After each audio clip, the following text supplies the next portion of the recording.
Hey, welcome back to Broker Talk, your weekly real estate show about what really is going on and how can you make your life better in the real estate industry, or if you're buying or selling, who should you talk to and how can you talk to them? That's Broker Talk. Each week we bring you a great guest. Um, Today's guest can change your financial blueprint forever. Hey, don't we all want that? Learn how to double your income. Yeah, check. Learn wealth habits. Check. Understand what's going to happen in 2022 and perhaps 2023. And really walk away from your time with this guy with a financial blueprint that's going to make you $1 million for you. Not for him. He's not going to repeat his because he's not you. Welcome, Walter. It's always a pleasure to have you here on the show. Larry, thanks for having me, brother. I love that intro. It is about making money, right? We are here It to is. do it in an ethical, honest, moral way, but we are here to make a lot of money this year. Yeah, yeah, yeah. And you know what? There's money to be made, and let's not. I don't want to go overboard. Like money is the be all end all. People with money have problems. Um, it's better to arrive at your problems with the ability to pay the bill, and everybody can do that. When real estate has always been one of the safest ways to earn income. Wealthiest people are in real estate or tech, or Yeah, it's built the most millionaires, right? It's built the most millionaires. Now, billionaires, real estate takes third position. yeah, So when it comes to the billionaire, yeah, those guys are IT, those guys are financial markets make them. But when it comes to the average person, you or me, like real estate is just the easiest avenue. the average millionaire, you're saying. The average millionaire is a real estate investor. That's right.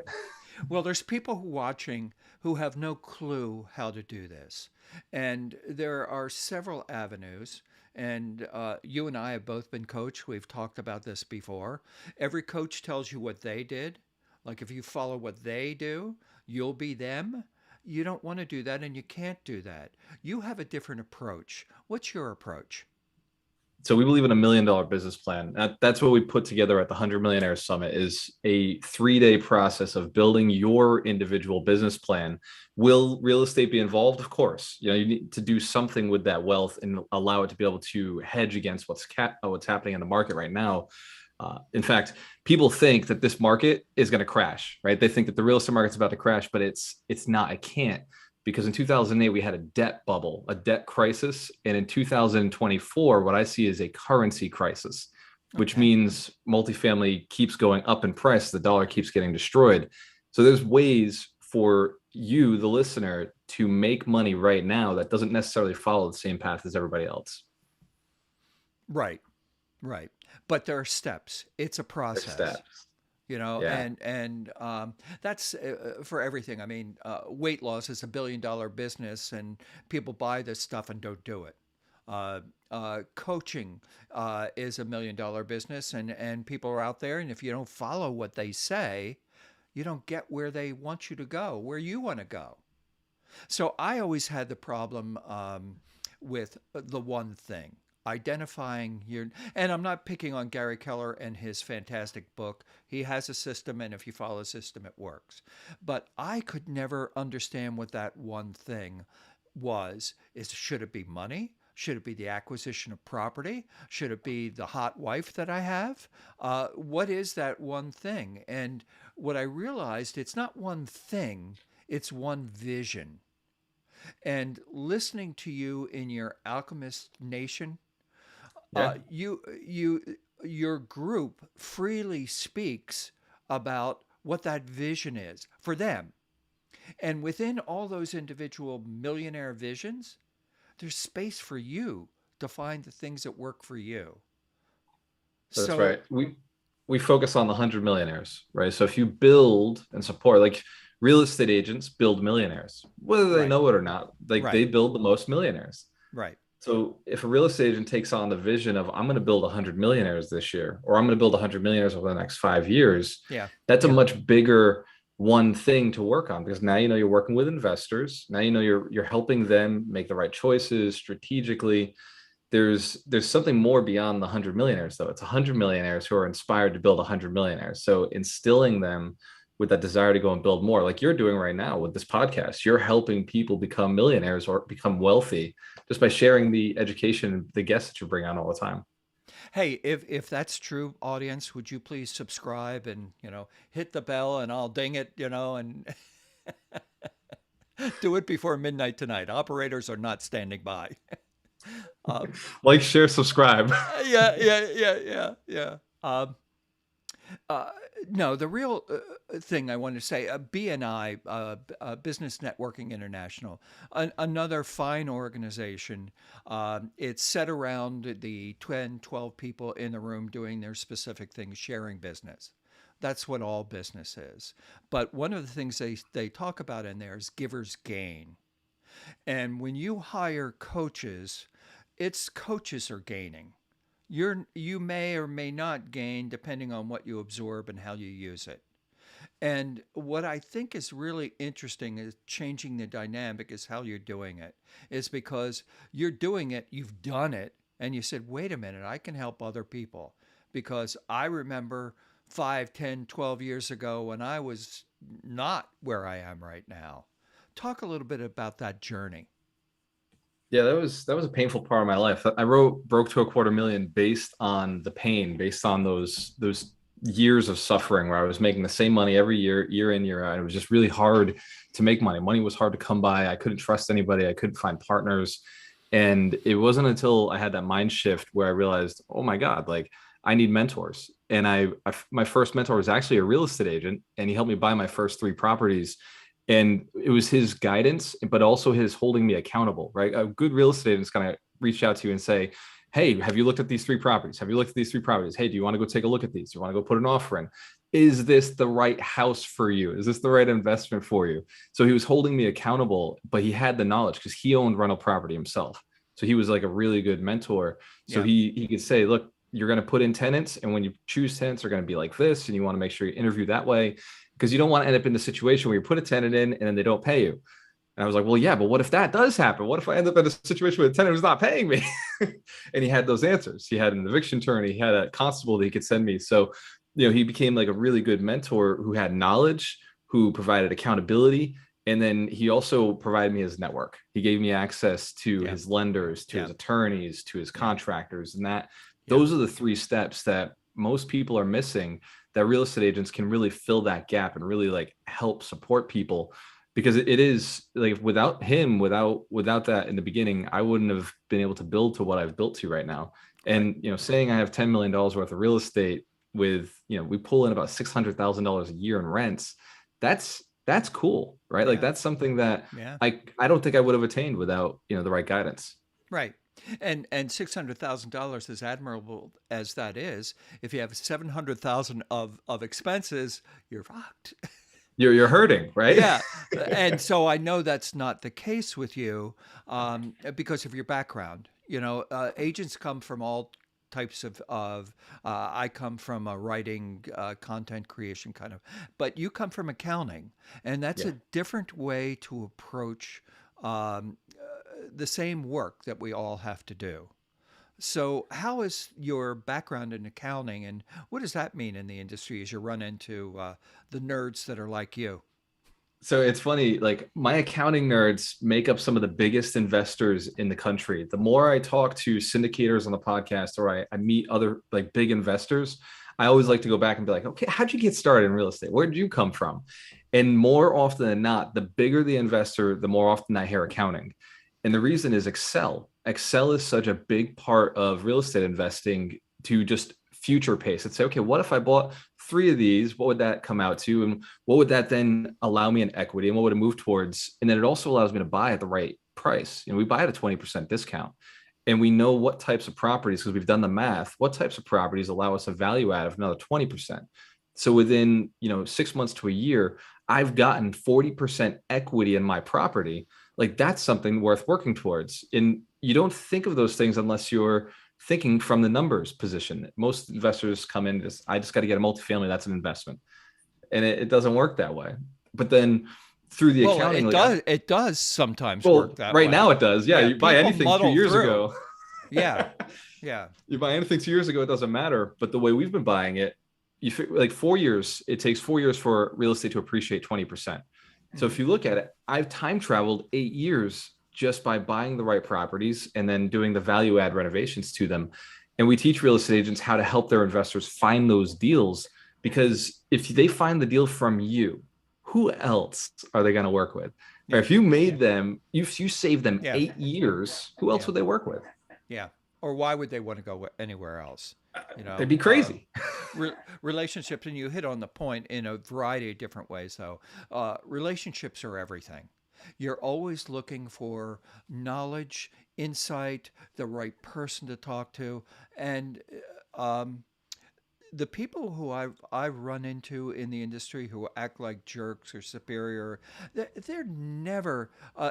Texas people say, uh, "Big hat, no cattle." I think that's what it is. You know, it's all kind of showy, um, Yeah, but uh, the good people who are out there doing it every day and doing it at a high level, they're kind of nice people. They're just focused. Um, absolutely. We were just talking about one of our buddies he's highly focused. He's a nice guy, and he kills it. I think yeah, last time I spoke to him in person, he actually texted me last week. The last time I spoke to him in person, he was taking home $2 million a year from his real estate transactions as an agent, yeah, and then he has over 100 houses, 100 deeds in his market. And he's a nice guy. Like, he'll answer any questions, loves to help yeah, investors, loves to help people, helps other yeah, agents. He's, taking people out all the time. yeah. Like, yeah. But he's not the kind of guy you'd ever want to have a beer with, and it's and I mean nothing like by that. I don't even drink beer, so I'm not going to have a beer with you anyway. Give me a good bourbon, that's a different story. But um, Bourbon and a cigar. That's some of my best real estate deals.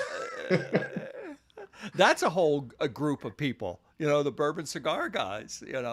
Um, so I just think it's interesting because there's so much opportunity. But when you went into the accounting speak, I glazed over. No I'm offense, so sorry. because no, I glazed over because I don't understand it, and that makes me uncomfortable. But what you said, I think it was fast paced, forward paced. You used a word. What was the word? Time travel. Time travel.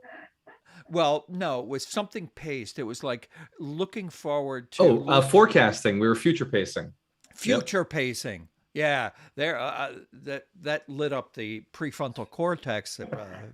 Um, but I think if you can look at deals in all kinds of ways, and looking at from the accounting way gives you a method by which you can know when you purchase it what you're going to be making over the next 5 6 years, and you can then plan if you so desire to divert yourself, go somewhere else with it, whatever you want to do.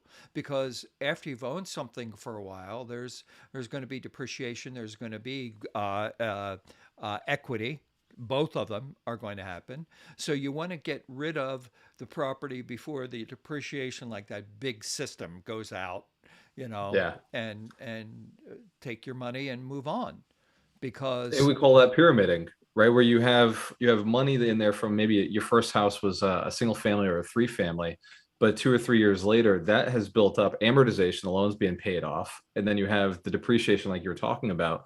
So before that gets too low, you may want to trade up, pyramid, so that that next property is much bigger. Taking yeah, that equity, like if you've built yeah. 100,000 in equity, you can buy a $500,000 house now. Or if you built a quarter million or a $500,000 equity, you can get 5 times that because of the leverage real estate allows. So Alchemist Nation and this 100 Millionaire Summit, which is in October, right? This year? That's right. Yeah, there you go. um, they are a place where people like me, people like you, the lovely Dorina will be there.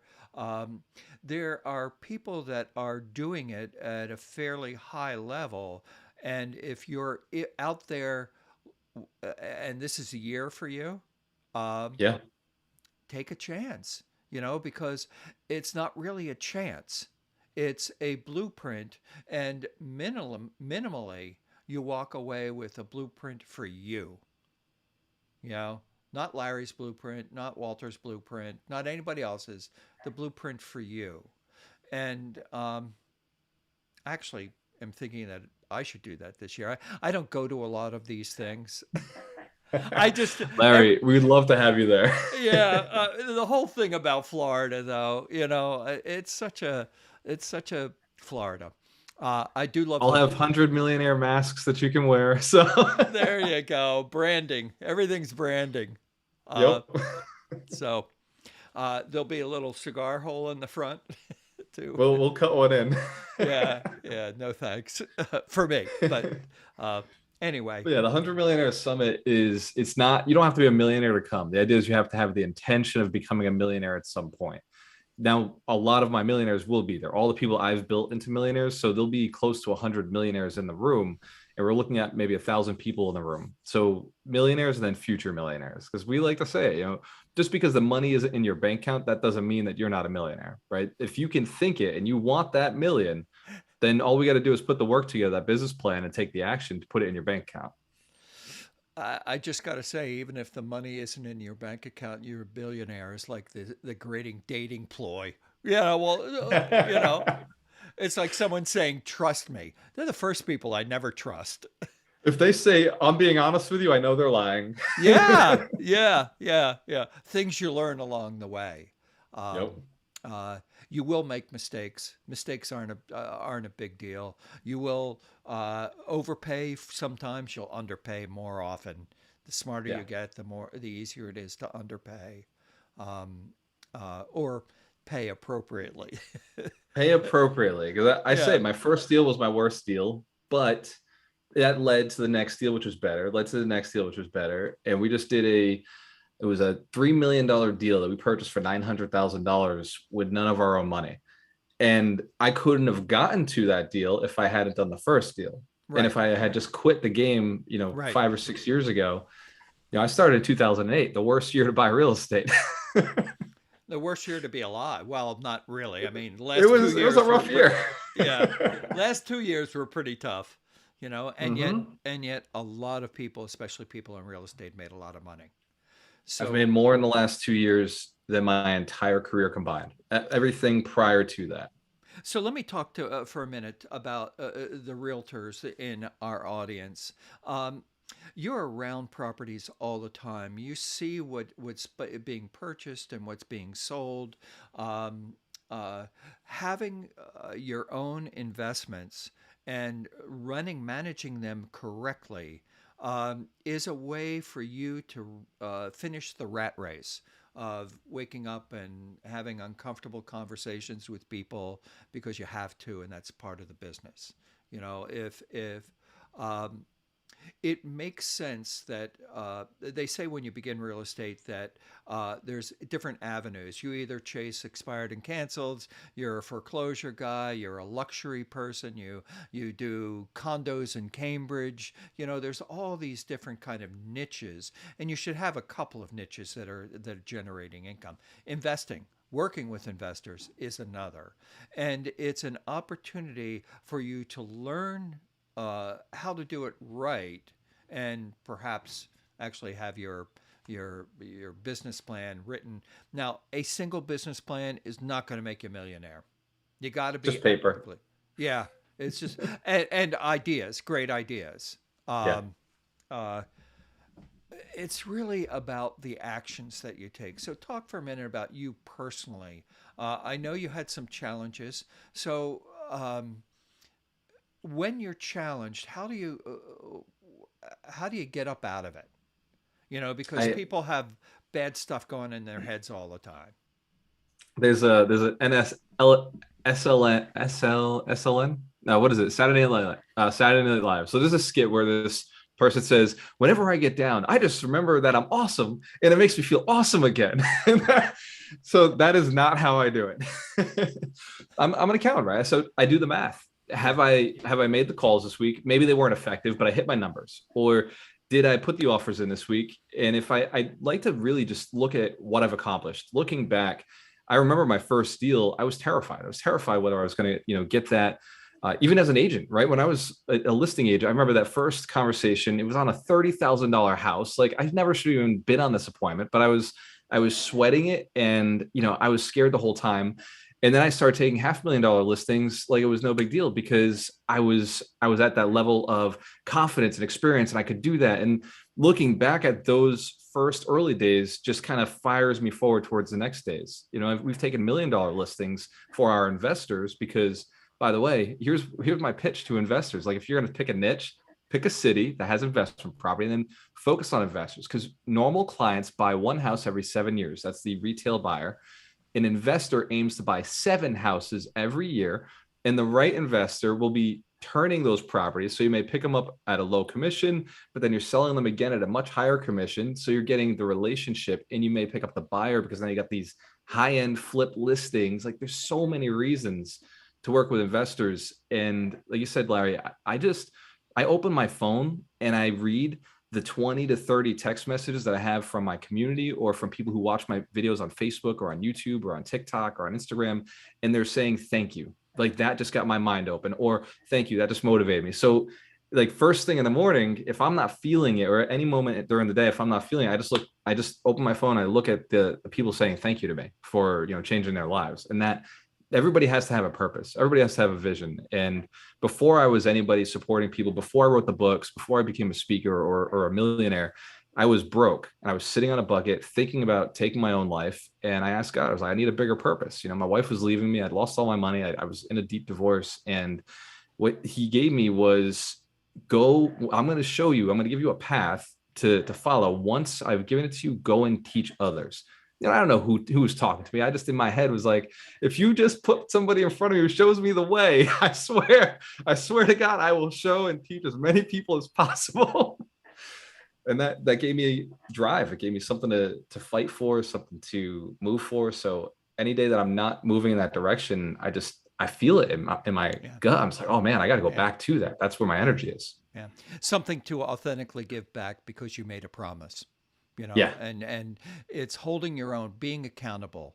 And that is the biggest detriment to most people, Yeah. having to be accountable. And we talked earlier about the thoughts in your head. Um, Successful people have the same concerns that everybody does. Just don't dwell on them. They move Yeah. through them because it's not productive for you. What you need? What's your one vision for today? Who are you? Well, and when you leave the room, what are they saying about you? Uh, uh, I don't know. Yeah.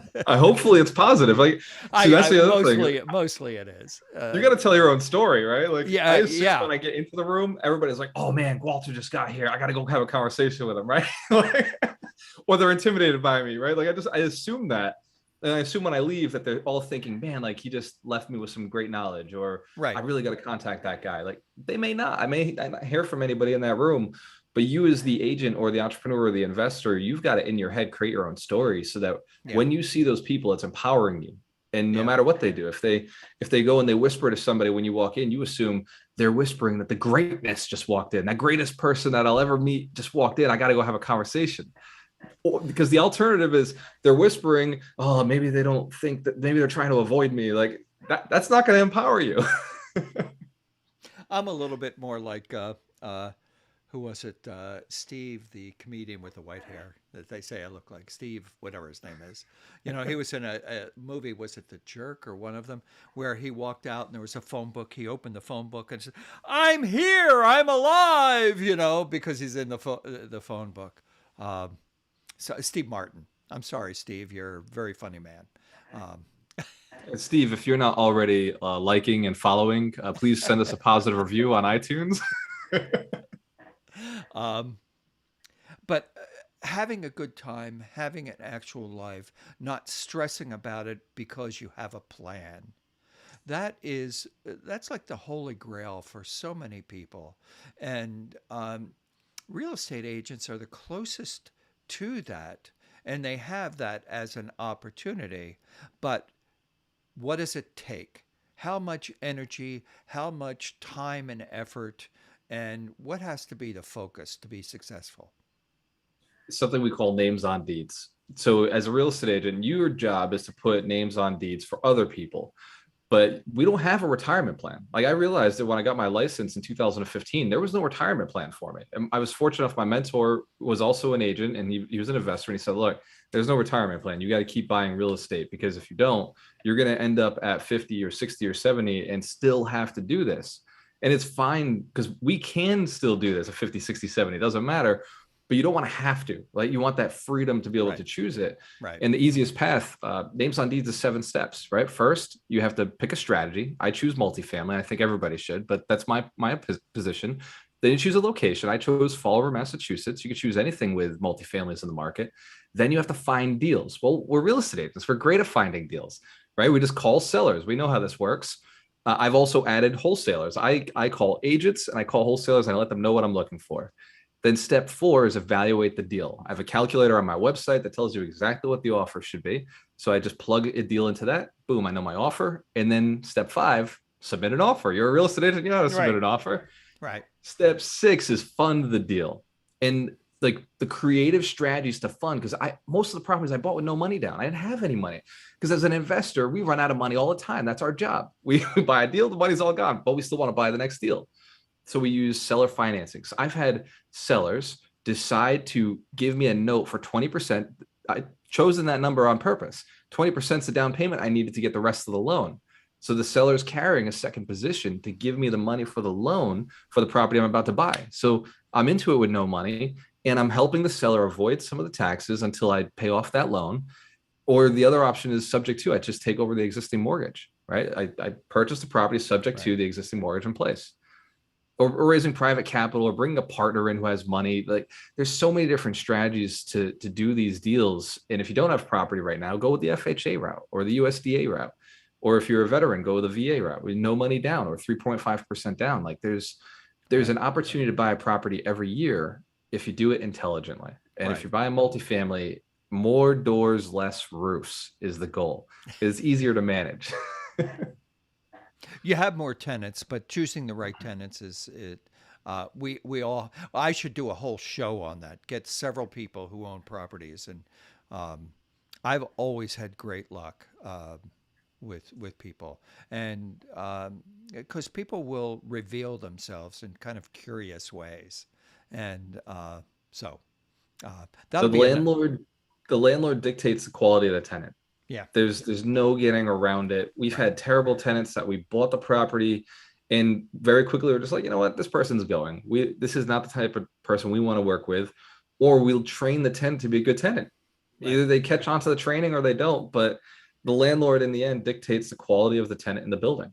And you have to because Right. you're providing housing to people. You have to take this seriously. You're providing housing and they need a good, safe, clean place, but they also don't want to walk out into the hallway and have, be afraid for their children, right? Or Or it I could don't be put dogs dirty. in my buildings. Or it Yeah. could be dirty, right? Yeah. Or the garbage or crap just laying around. Yeah. Right. And if they're doing that in the hallway, well, maybe that ends up in the building, Oh, right? of So as a course it landlord, does. like Yeah, of we course it. keep the hallways clean, Yeah. you know? Broken windows, doors that don't close, all that kind of stuff that is just horrible. And yet some people just buy a property and they're just there for the money. They give us a bad name. I love But those guys, Larry, because we buy the properties from them at a discount. yeah, The slumlords never win. no, well, it depends on how they define winning. And Right, I right. I guarantee they're not making near as much as they're saying they are, and it's hassle, and they're worrying about it. It's buy something, get it in good shape, get good people in there, and treat them right. They'll That's the treat you truth, right. man. Um, Be a decent human being. That's one of my mentors tells me. He's worth $20 million. He has 200 units. And this is what he says to me. He says, Walter, the secret to success in real estate as an investor, be a decent human being. yeah, Would you want to live there? Would you want to be treated this way? Would you want yeah, that fixed? Would you want that updated? Just be a decent human being, and your tenants will equally be decent human beings. yeah, yeah. Well, I wish we had another 30 minutes, but I really appreciate you joining us today, and it's always a pleasure. Next time, Dorina, because she's so much better to look at than you, and She's she, beautiful. yeah, she's every bit as smart as both of us. you know? Well, she's a millionaire herself. Yeah. Did it by herself. You've been listening to Broker Talk. Tune in next week, and we'll have another great person just like Walter Amarelo. Thanks so much for being part of us.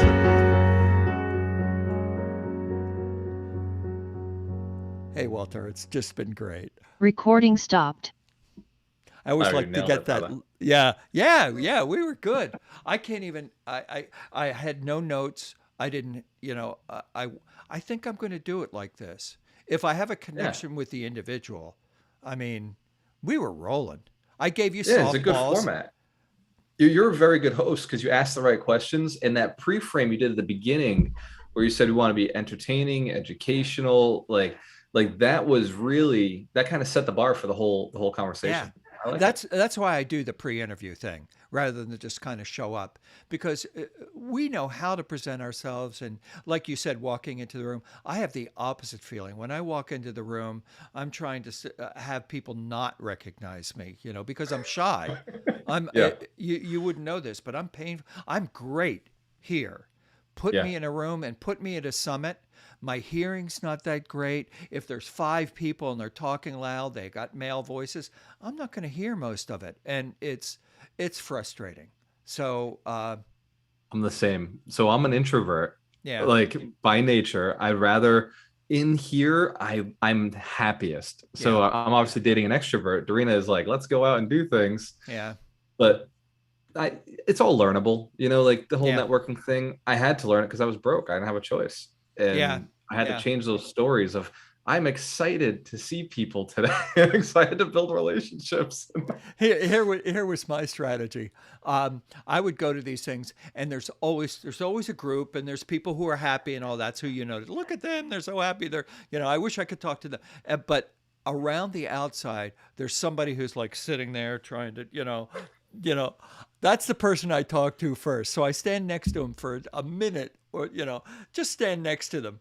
And then I say, "You don't know anybody either, do you?" And they usually, I know. And I said, "Well, hey, could I ask you something crazy?" I said, "I'm going to say something to you. Could you just kind of laugh out loud, and then I'll laugh out, and then people will look at us like we're having a good time, and they'll want to come over. Could you do that? Could we role play?" And you could see in somebody's eyes that, like, so many people have done it, and it does. It gathers other people to you. Yep. Larry, that is a killer strategy. It's the same thing I follow. I find the person who's alone by themselves. I go over and I'm like, hey, who do you know here? Oh, I'm new.